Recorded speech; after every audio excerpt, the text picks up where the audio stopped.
Joe Kelly, come on out.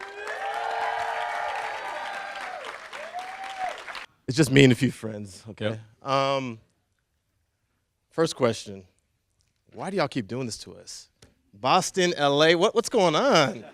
We can't catch I'm a LA break. now, man. Oh, you're LA. Yeah. Okay. Why do they keep doing this to us? I have no idea. I think there's some luck involved, obviously, but two good teams at the right moment, the right time, and I mean, everyone knows about Tom Brady. I mean, he's The GOAT. The GOAT. can't say anything else. Like, there's no reason to talk about him. So, and Rams will be back. Rams look great, man. You know, they got obviously a lot of talent. I think Sean McVay's doing a good job over there. So it's gonna be fun to watch them. I mean, I don't see anyone stopping them. They'll get back to Super Bowl, I think. Cool. So along those lines, what's it feel like to be back?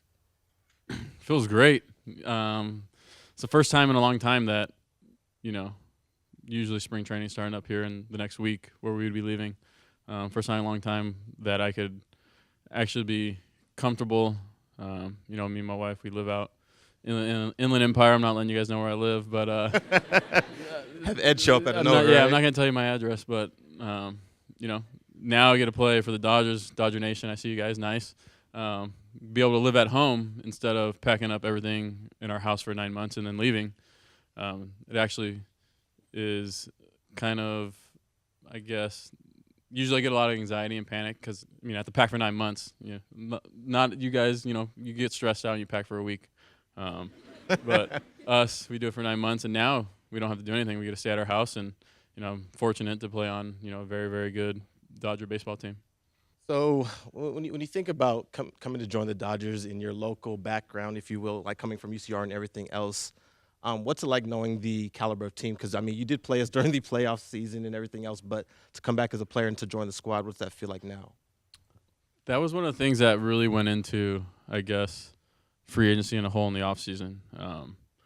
You know, obviously had a chance to see the Dodgers throughout my career, but especially this year in the World Series. It's a very, very talented group of guys, and it's a good mix that not every ball club has. You know, there's 2 Rookie of the Years, back-to-back years, you know, on the team. There's older veterans, you know, there's Cy Young winners, there's MVPs, and year in and year out, especially from front office all the way down to the players and the staff, they put an emphasis on winning. And I can't say that for every team in Major League Baseball, but, I mean, they put the best product on the field, and obviously it's up to the players after that. So that was big. You know, I like to win. You know, being on a losing team is not fun. And the Dodgers were one of those teams that want to win year in, year out. And, you know, I get to be back home. That's obviously another big factor.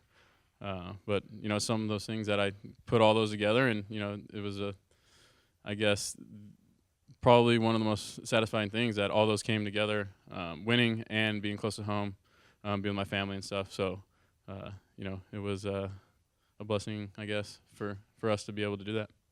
And how'd you get your start in baseball? Like, what led you towards baseball? What led me towards baseball? So my grandfather was my first coach. My dad played baseball, you know, good athlete, but he played college football at Vanderbilt, for all you guys if you want to know that. So he wasn't a baseball guy. He played it, but he didn't really know how to coach it. You know, he's going to watch this and be like, wow, thanks. He coached me, don't get me wrong, but, you know, it was one of those kind of things that my dad wanted to play football. I mean, I still played football, but ended up getting my start when I lived in Anaheim. My grandpa took a team, and my dad coached with them. So that's how it started. I think at the age of T-ball was 4, or T-ball was 5. I started a year earlier, so 4 is when I started.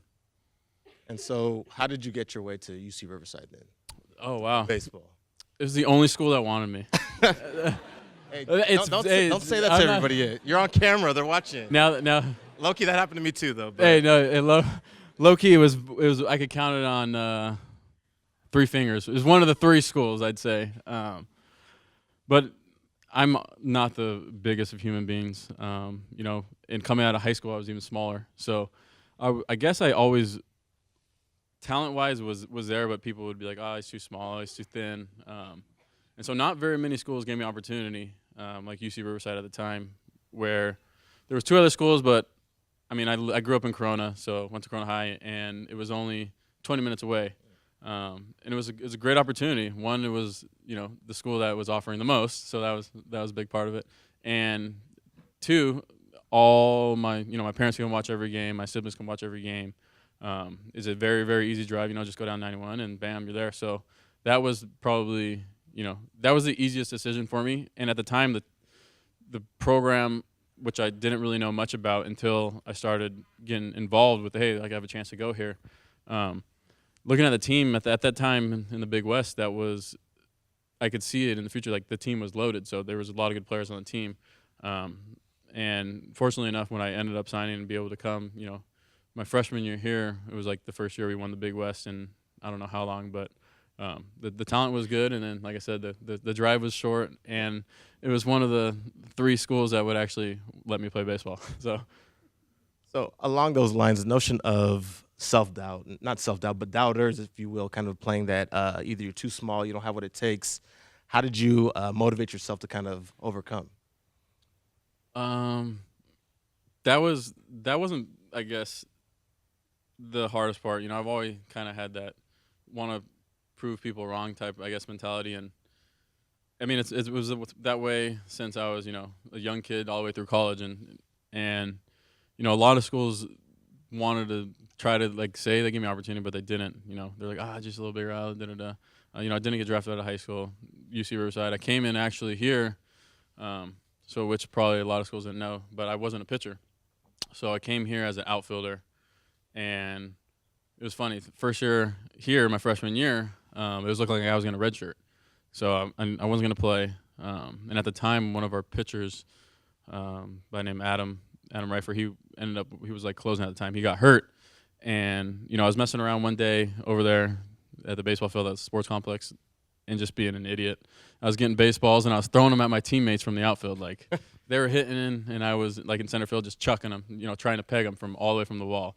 And our pitching coach was like, dang, kid's got a freaking great arm. Like, what's going on? They're like, one day he came, he's like, or that day he was like, you pitch? And I was like, honestly, I pitched when I was like young, 10, 11, 12, and I played a ton of baseball, so I was kind of overwhelmed, and I got hurt. It's like, I'm never gonna pitch again. And I told him, like, no, I don't pitch. He's like, well, let's try to throw off the mound. And I was like, didn't you just hear what I said? I said I don't pitch, man. Like, I don't do this. I was like, I'm not doing this. And he's like, well, just hop on the mound. And I was like, whatever. So I had still had some Vans on. Like it wasn't practice. It was like if young guys went, to get their work in to try to, make the coaches think that you're working hard. So I mean, it's kind of the things where I had to go. And so I got on the mound and I was like, what do you want me to do? He's like, just throw the catcher. I'm like, all right. Wound up, threw. It came out pretty good. And he was like, dang, man, like, can you do it again? And I was like, what, just throw it over the plate? He's like, yeah, do it again. I was like, all right. Wound up, threw, bam, hit the glove. He's like, hold on, be right back. And I'm like, all right, great. Like, what's happening right here? So he ran back in, got a radar gun, came back out. And he's like, all right, now do it. And I turn around, and he's got this freaking radar gun. And I'm like, what are you doing, bro? Yeah, like, because I didn't know, like, about that stuff, I guess. And I was like, go now? I thought it was a camera. Like, go now? He's like, yeah, go now. I'm like, all right, threw it. And he was like, holy crap, you know how hard that was? I was like, no. He's like, that was 94. And I was like, all right. Like, he's like, do it again. He's like all excited. And I'm still mad, bro. I'm still like, what am I doing right now? He's like, do it again. Threw it. 95. And then he looked back and he's like losing his mind. And I was like, all right, I know how hard that is. And it didn't like set with me. And then he's like, all right, stop. And I'm like, cool. And he's like, all right, I could see the writing on the wall. So he was like, all right, well, tomorrow this is your weightlifting schedule. And so like at the time, like position players worked out at 8 and then pitchers worked out at 9. So he gave me my schedule. It was like I was working out at 9 with the pitchers, and I was like, all right. And then he's like, hey man, like you don't need a bat anymore. Like you're basically gonna be a pitcher now. From you, right? So it was a bittersweet feeling. At the time I hated it. Ended up working out. So thankful. Don't tell nobody that. Thankful for Andrew Checketts, who actually he's the head baseball coach at UC Santa Barbara right now. So he was a pitching coach here at the time, but so he was the guy who flipped me and hated him for like a solid couple months, and then loved him after that. So then, along those lines, what was your journey towards getting towards the majors? How'd you get your way to the majors? How did I So it was a lot of bed bugs, 12-hour bus rides. I was just talking to my wife earlier. It's great. We live like studio apartments. Like it's not like people think it's so glamorous. The minor leagues is the worst. So the bus rides are horrible. No joke. I've been in beds where there's like I can see like there's like blood stains. Like so it's the worst hotels. It's like it's you're traveling. It's late. So it's a grind, man. And for people who, I mean, I always like get emotional when I see like a story pop up. Is like 31 years old making major league debut, 11 years in the minors, and I'm like, oh my god, I I wouldn't be able to do that. Um, but it's super tough. I mean, it's so competitive. Like you guys know. I mean, school's competitive, work's competitive. No matter what you do, there's always gonna be someone trying to take your job. And in minor league baseball, it's hard to put on a positive attitude when everyone's trying to go for the same, I guess, job, and the environment still isn't great. There's times where you're playing in front of 11 people. There's times you're playing in front of 1,000 people. So it sounds like I'm making it sound terrible. It's still fun. I still love baseball, so I got to play baseball. Um, but like I said, the minor leagues is one of those tough things that some people it kills them. And I've seen great players end up taking a toll on them, and they're out of the game where I thought they could be major league baseball players, but they're just like, hey, I'm out.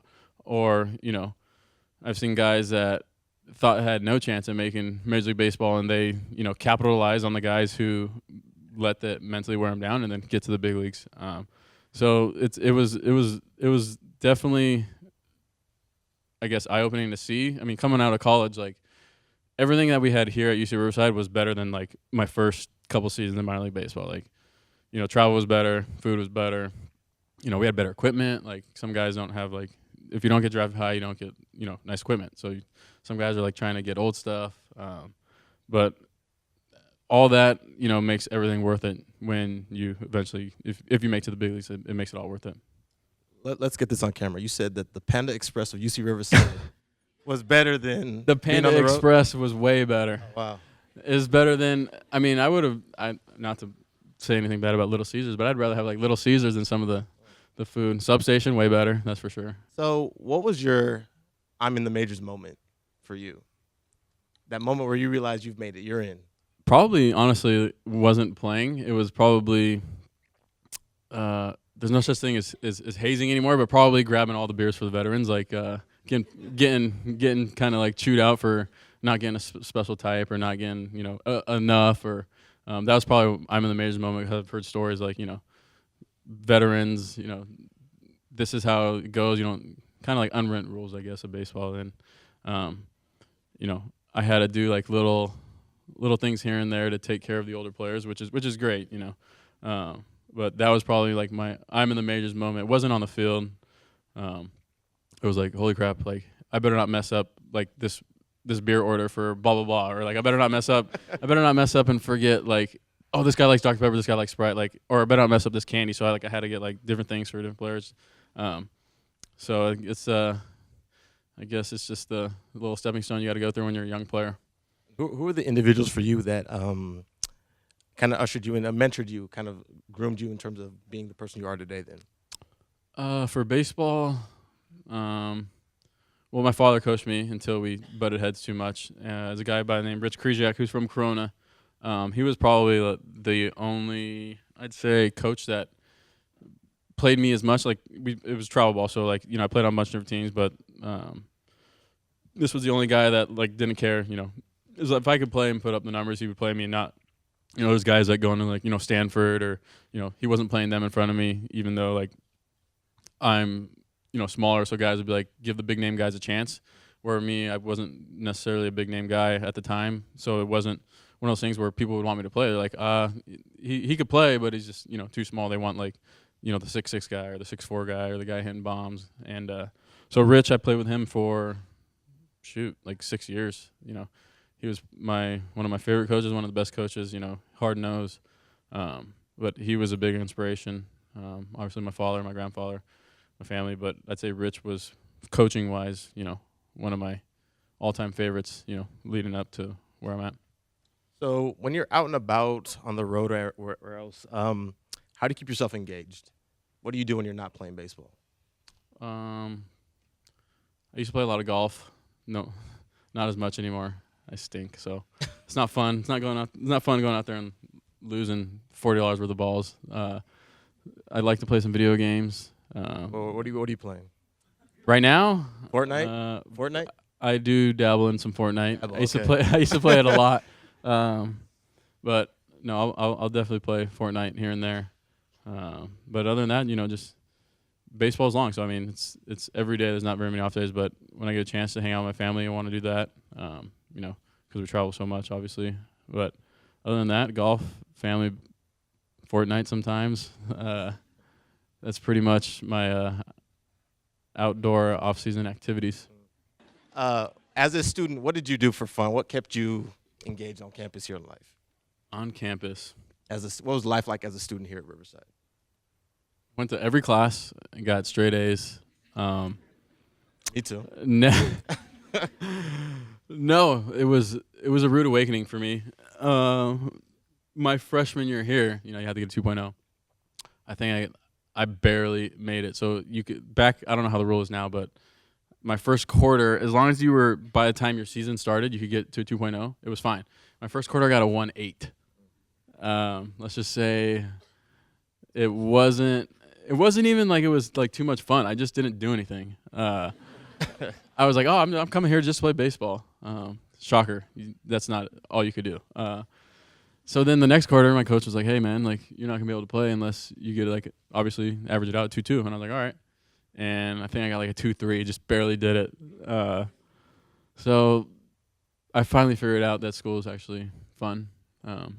Took me a little bit, but other than that, I met my wife Ashley here. She was a soccer player here, so I met her here, hung out with her pretty much every day, giving her rides on the bike handlebars and going to class, taking some raises around.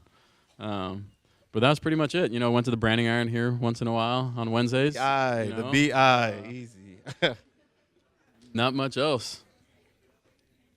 So in regards to just being here in Riverside, what do you think that allowed you to want to come back? Most folks, they graduate, they move on, they don't ever think about coming back to campus. What made you come back to campus? I didn't graduate, just letting everyone know that now. But I did come back for after I got drafted. I came back 3 years, I think, 3 or 4. So I think, talking to Austin, I got 3 upper division classes left and then 2 elective classes. So I want to eventually be able to do that. But I came back on my own in the off season and went to school, and that's when I got good grades, guys. I had a 3.5 to a 3.8. I was nailing it. No, I didn't have to do it. It was one of the things I wanted to do. But I love this school. I mean, it was one of those things where I met my wife here. Baseball is giving me, I guess, so much that, I love the head coach here, for the program now. Before my head coach was Doug Smith, now it's Troy Purcell. But, the Big West in general is so, baseball oriented. There's so many guys from the Big West in the big leagues, that I've played against or played with. But I mean, we live so close too. I don't get back as much as I want because life just is busy. But like I said, I have so many great memories here. And I love being still a part of. I'm from Corona, so the Inland Empire, Riverside. My wife's from Rancho, so it's one of those things that we met here. Like I said, we had great memories, and I still, last week I came and went to the baseball field and tried to help some guys with some pitching stuff. So I like teaching in that kind of manner. And eventually I want to graduate. So I got to keep showing my face, I guess, to be able to get back into school somehow before they take away all my credits. Shout out to the students. Do your work. Do your homework, right? No distraction. No more Fortnite. Thinking about your time here as a student, what was your favorite moment? My favorite moment. Either on the field, off the field. What was your favorite moment? On the field was the first year, my freshman year, we beat UC Irvine. The last week, we were choking it. We had a lead in the Big West. It was gonna be the first time in a long time, and all we had to do is not get swept. That's it. Not lose 3 games in a row. And the week before, all we had to do is win 1 game, and I think we didn't win any. We had a nice cushion, and we had our best players playing. We're oh, this is gonna be easy. And then we lost Friday, I think. We lost Saturday, and it's great. We're about to freaking lose the Big West if we lose again. And we ended up winning on Sunday, which was great. But, I was a young kid and playing, very competitive. At the time, I didn't know how big of a moment it was because I was like, just the league, like, relax, guys. Like, do this every year if you want, right? Wrong. But I was 18 years old, and, I had to throw the final pitch when I was closing here at the time, beat Irvine. And, that was probably my favorite baseball moment. Other moments, man, I don't know if I'm allowed to say all the moments. We'll take one. One. Probably not making. She was so kind-hearted. It's kind of a baseball moment, but it's not. Back in the day, if you got a foul ball at our baseball games, for every foul ball you got, and as a college student, y'all know, like, free food's the best. So every foul ball you get and you bring it back to the press box, you get Baker's gift cards. And I loved Baker's. So I could see my favorite moment. I could just see, like, now my wife, Ashley, her running around getting foul balls for me because I was like, I want the Baker's. Like, we want to eat. Like, so I'd be like, see a foul ball, and then I'd see, like, her and my brother, like, take off, go get the ball, like, for me, and be like, hey, look, I got 3 Baker's, like, gift card things. And I was like, oh, sick. And then, so, I mean, it was great. You get it's not called a double-double, but you get, 2 patties, you get fries. Like, you get a whole meal for bringing back a foul ball. And, I mean, I had tons of those. We ate tons of Baker's, so that's probably one of my favorite moments. Seeing her run after foul balls for free food, like it's no one else. That's great. Lots of Bakers. What's some advice you'd have for some aspiring athletes, folks who are trying to get to your level? I always tell it to kids, and it's really applies to everyone. And it was one of those things that I never really even, like, listened to these words, like, that well. And when I finally started, like, listening to them, it helped a ton. Sports, whatever, anything you're doing is, like, I've seen so many kids, I used to give lessons, like, is basically just to have fun. I mean, there's times where, I mean, I'm playing the game obviously at the highest level, and, it's awesome stuff, but, like, I mean, there's been numerous times where I'm just, like, not having fun. And, and I never really enjoyed it, whether it was, the pressure or the anxiety, just any of that stuff is never where, if you're not enjoying something, like, I don't think that it benefits you no matter what it is, even if you're making, money, you're not making money, you're not doing, you're working here, you're working there. But I tell kids all the time when I used to give lessons that, these parents are crazy. I mean, I can't say, like, I'm so old, but, like, nowadays, but I mean, these kids play sports. Youth sports is great. Some of the parents, if there's parents out there, you don't have to play 5-6 days a week. I mean, you just don't have to. It's just, and I see so many times that they just throw their kids out there. You need to go to this coach. You need to do this practice. You need this. And then I'm looking at the kids, like, I'm giving lessons, and he's like, he just got back from a hitting lesson with blah, blah, this kid. And then I'm giving a lesson, and I'm looking at the kid, and I'm like, I haven't seen this kid smile yet. Like he doesn't talk. Like, he's not very happy. His dad's like, hey, make sure you're doing this. You listen to what he says. And I'm like, but then I'm not listening to Dad. I'm looking at the kid's reactions, and, he's not having fun. And I'm like, hey, man, like, you good? Like, you having fun? He's like, yeah. But I could see it. And, at that time of age, your kid, it's good to be a kid, man. Like, you want to have fun. Like, I quit baseball at one time. I think it was so 8th grade year I didn't play, and, like, a little bit 7th grade. I was one of those kids, like, travel ball for baseball wasn't, now it's huge. But when I played, there was only one team, like, all around Inland Empire. And we played 5 days a week, every weekend. You're going to Vegas, you're going to go here, you're going to San Diego, da-da-da. And I got burnt out. And I eventually was like, I hate this. I quit. And so I didn't play leading up to high school, and I was like, I'm not going to play in high school either. Like, I love skateboarding. I'd never quit on skateboarding. That was my favorite. I was a big skater. So, like, I'm just going to skate. Like, I'm not doing anything. And it took took me looking at, like, it wasn't like my dad who got me back into it. He was fine with me quitting. It wasn't my mom getting me back into it. It was like my friends. Like, I seen them still playing, still having fun, like, and like, hey, man, like, just play. Like, I literally didn't play. I was like, I'm not gonna play in high school. And I eventually played in high school. I found the love for the game again. But at that point in my life, I hated it. It wasn't fun. It was more of a job, and it was stressful. Like, and I was in junior high. Like, what's the point? So I think, like, long story short, most, like, best advice I think for youth sports and just for anybody now is, like, it should be fun. You know, you should be able to, like, whatever you're doing, if you're working and you forget, like, man, I went that whole day without smiling. Like, I didn't have any passion for it. It's the same with youth sports. And if you're not, like, if you're playing a sport and you're not smiling or having fun, like, it's usually the parents pushing the kid. But I think just to have fun is probably the biggest thing. That's real.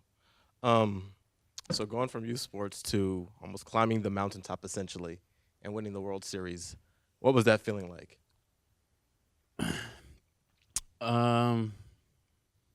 It was great.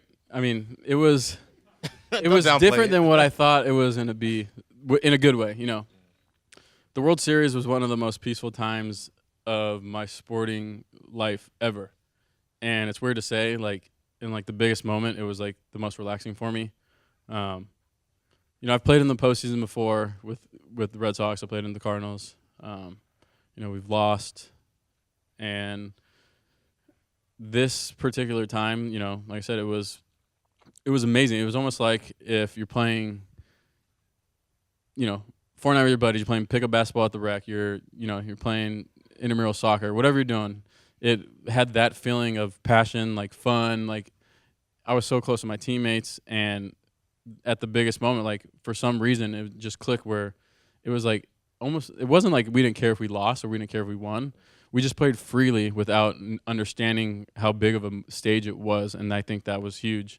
And that was just in the World Series. You know, the series before, like when we played the Yankees or when we played Houston, I felt the pressure. I mean, like, from pitch one, like, even our team, like, our guy throws a ball and we're like, dang it, like we're like getting all caught up in the moment. Like, we're like, this means like we have to win or we're going home. And so, like, that felt that way. But in the World Series, it was like, man, it's like a Sandlot game. Like, and you could see it on all of our faces, and we had a sense of, you know, like, peace, no, like, urgency to win, but not to panic. And that was huge. And, like, so after we won, I mean, everyone's obviously excited. But the style and the way we took it and how we went about it and played, like, just so relaxed that it's like, oh my God, it's over now. Like, there's no more teams, there's no more pitches, season's over. And we didn't realize that till the end, I think, which helped for success. Like, other times we knew, like, all right, we're gonna win. Like, are we gonna move on to the next round?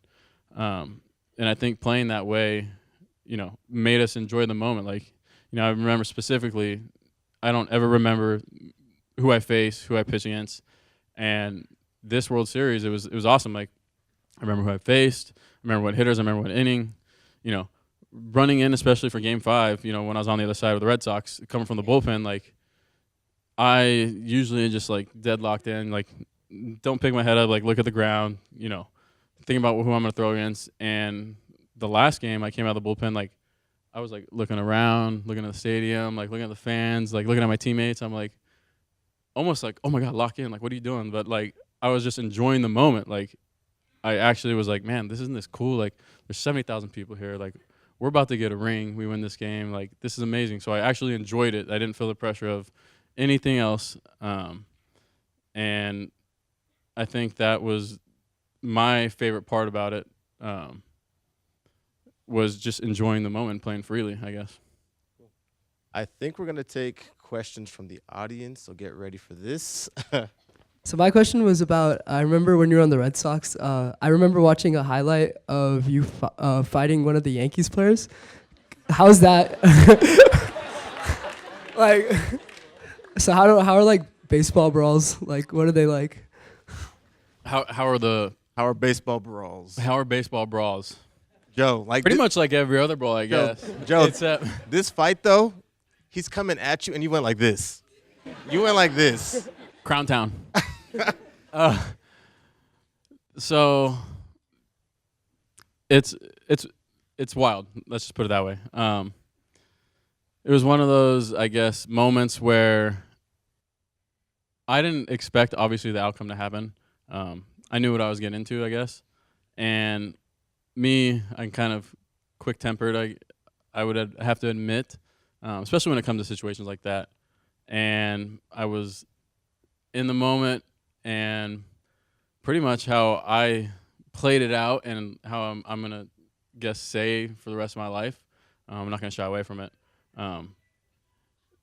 it was a one-on-one moment where I didn't like the fact how the reaction happened of someone yelling at me and then like breaking a bat and pretty much calling me out in front of 40,000 people. So I was like, hey, we made it this far, might as well, let's go. Like, if you're gonna act like that in front of this many people, like, might as well go the whole way.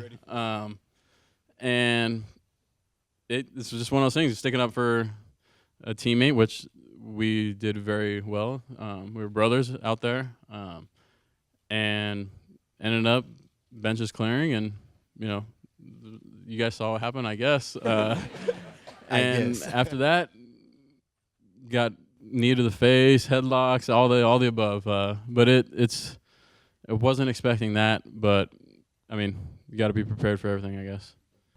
How do you feel from going from the Cardinals, going to the World Series in 2013 and losing against the Red Sox? Then next year you got traded to the Red Sox. How did that feel?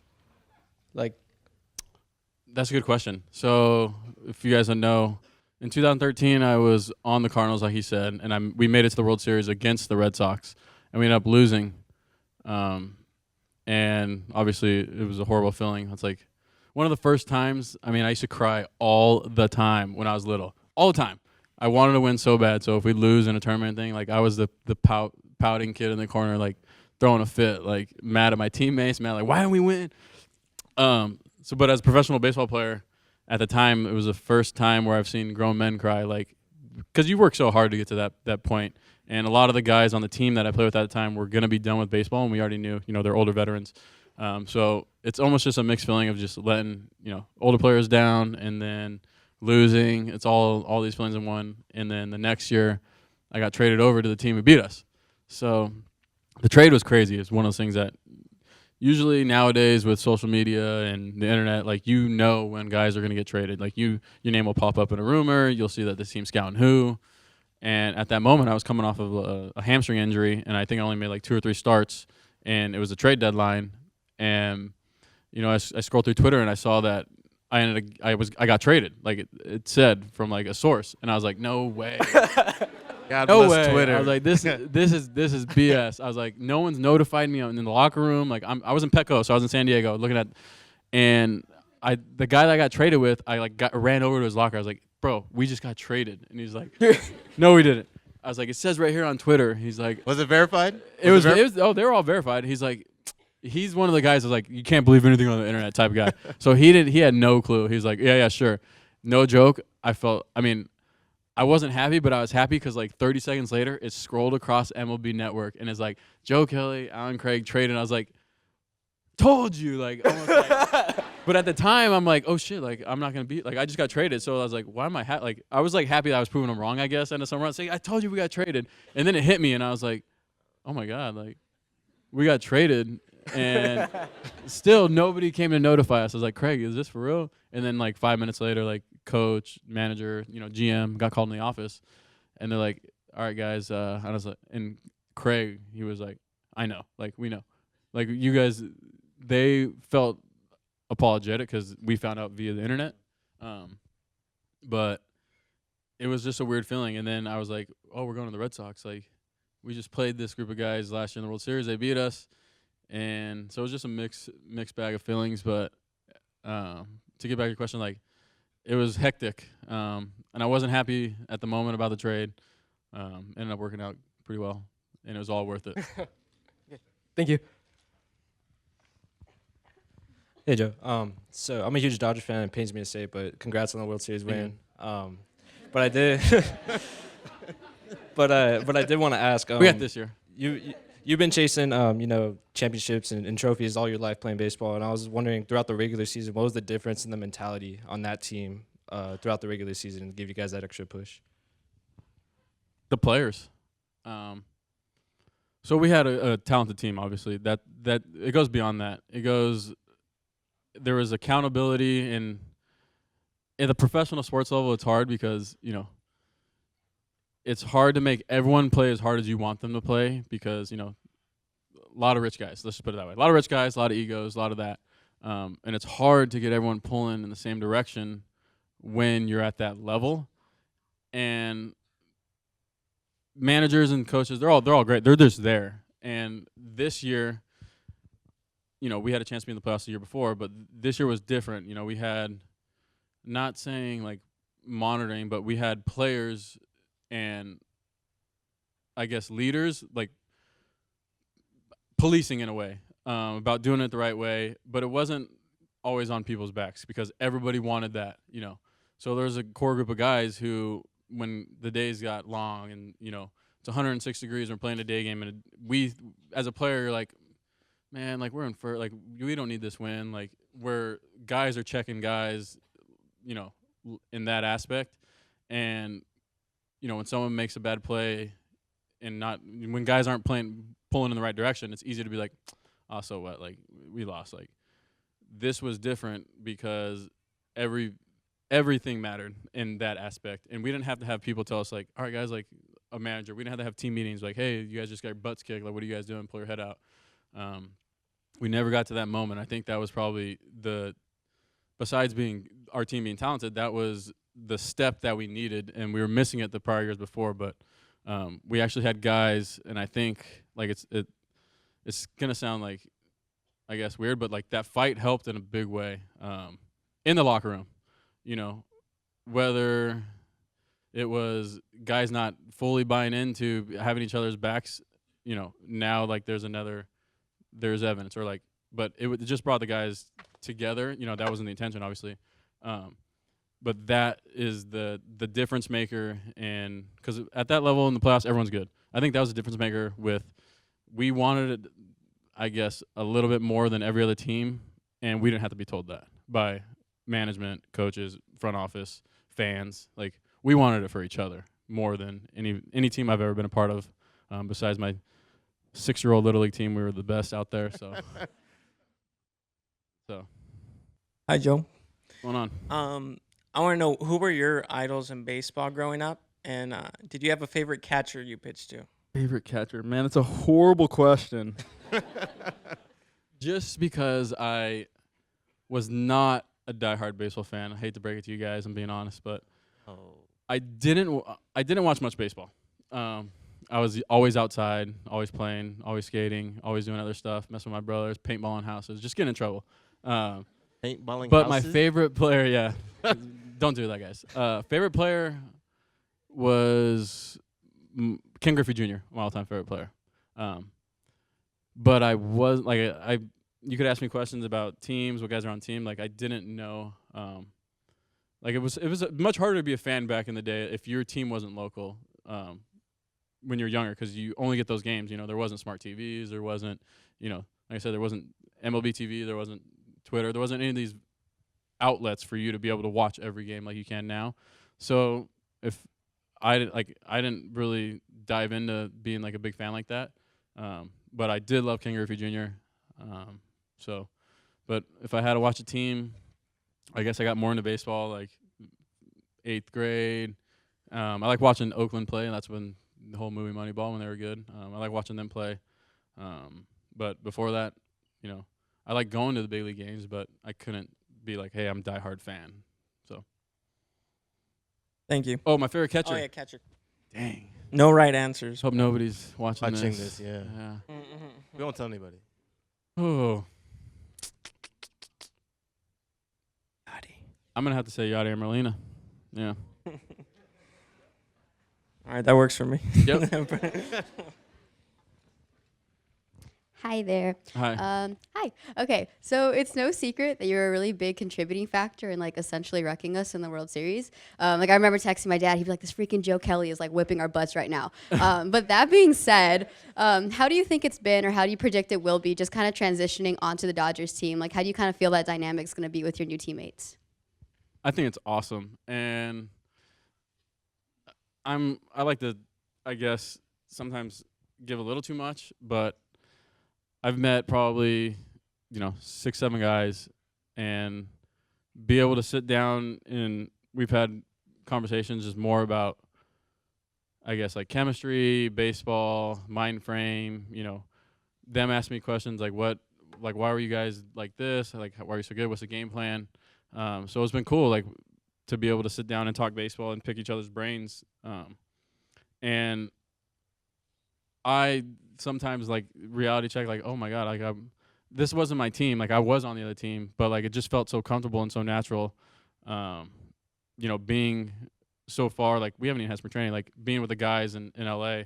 A couple days ago, I went down to Dodger Stadium, and me and Kenley threw off the mound, and we were trying to talk mechanics. Kenley, obviously didn't want to have the year he wanted to have, and he's hungry, not literally, but maybe he lost 25 pounds, so he might be hungry. But he wanted to sit down, and I thought it was pretty cool because I never really saw myself in this way. But he wanted to ask me questions about mechanics, like what do you see, like I was filming them, like we were picking each other's brains. But this is a guy that I just barely met, and the comfort level and the way that we've been able to do off-field stuff, I guess, in preparation for spring training has been very fluid and a lot better than I guess I thought it would be. So it's very comfortable. There's a great group of guys. Very, very hungry group of guys, especially coming off of 2 World Series losses, and now I'm on the team. Hopefully we will be able to actually get over the hump. But everyone wants to win, and nobody's taking shortcuts, so it's very cool to see it that way. Thank you. Hey, how's it going? So this is kind of like a 2-part. So say you're on the mound and you see this guy walking up. I have his number. I'm sitting him down. Is there anyone you've come across in your career like that? And then kind of the flip to that, like you see this dude walking up to the box and you're like, oh my gosh, I can't get this dude out. All the time. And the guy who's just murdered me, you guys might not know the name because you would never expect it. Like the guy is I'm not knocking him down, but like he's not like super, super famous hitter, He's known for being a defensive player, and he won a Gold Glove with the Cubs. His name is Darwin Barney. And every time this guy faced me, like I could just be motoring, and he comes up no matter what, just whacks me. Any pitch, fastball, curveball, change, anything. I could throw it underhand, I could throw it aside, I could close my eyes. Like it was just one of those things where I just gave up. I was like, you know what, like just hit it as hard as you can right to somebody. Like make us both look good. But he owned me. And hitter-wise, man, I'm trying to think of maybe someone I've had success that is big name.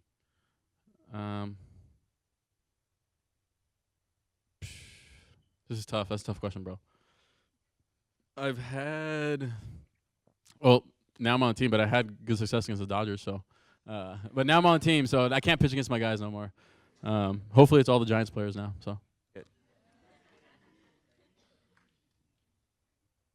Hi, I was just wondering, as a reliever, when a score is already in place, you aren't the starter, there isn't a clean slate, waiting and not knowing if you're going to get called up and the pressure and the anxiety. I was just wondering what it's kind of like. What it's like? It's way easier than being a starter because when I come in and I give up the runs, they don't go on my stats, so it's great. It's the other players' runs. No, I'm just kidding. I'm just joking with you. But it's true. Like, it doesn't hurt my ear. It hurts them. I love it. I love it because there's nothing planned, I guess. It's so random, especially in the playoffs. When I was knowing when I was going to throw, I almost did too much, scouted too many hitters, watched too many video, worried about what I'm going to do for this guy. Or like, I had so much of a game plan, which it kind of hurt. And when I moved to the bullpen, it was one of those things where I literally had no scouting. So it was like, what am I good at? And then, all right, well, if I have to get warmed up, just tell me if it's a righty or a lefty, and that's it. Like, don't tell me this guy can't hit this pitch, or don't tell me, pitch him here. Don't tell me if he's swinging first pitch. And when I was a starter, that's all I worried about. And I got away from what I did best, and it hurt me. And looking back, I'm relieved now I don't have to put in all that extracurricular work in that sense. But being, I guess, surprised is where I perform better. Less time to think. If I start getting in my head, it's worse. So, getting thrown in with bases loaded without having any time to warm up, love it. Like, perfect. This is exactly what I was made for. So I guess your question, I had more like pressure and anxiety when not you guys, but when I had 4 days of doing nothing and then pitching the 5th day and getting ready and game planning, that was more, I guess, more pressure, more anxiety than being a reliever. Thank you. Hi, Joe. Just first of all, let me start by saying that Yankees. rooting for Red Sox since Game 1 of the kidding. World Series. So my question is, like, since baseball, there's usually when you're like in a dugout after a game or whatnot, there's a lot of like downtime. Maybe like you're done for a game. What are some things that you guys do to like pass the time? So our clubhouse at the time when I was on the Red Sox was notorious for, I think we had at home, our home locker, we had probably nine guys with Xboxes in their locker. So when we weren't doing anything, it was a lot of gaming inside the clubhouse. And then when the media walked in, we went to go eat. So they didn't watch us play video games. Yep.